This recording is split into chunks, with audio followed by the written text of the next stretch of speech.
alegria. Tem gente que vive assim, que bom. Seria egoísmo, amor, inveja, rancor, carinho, ódio, essa terceira cruz, que são misturadas coisas boas e as coisas ruins. Essa é uma coisa que a maioria das pessoas quer, não é mesmo? Imagina que a gente está colhendo a cruz e desejam carregar. Se elas carregariam, na hora de escolher, tudo sabe qual é melhor, não é?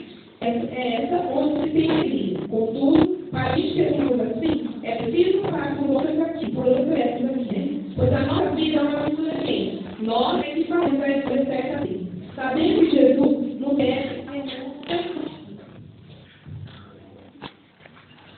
a renúncia até nós mesmos. Deve carregar as nossas cruzes e nos fala até ele, filho de Deus, também da sua cruz. E nem tudo nenhum é renúncia dela.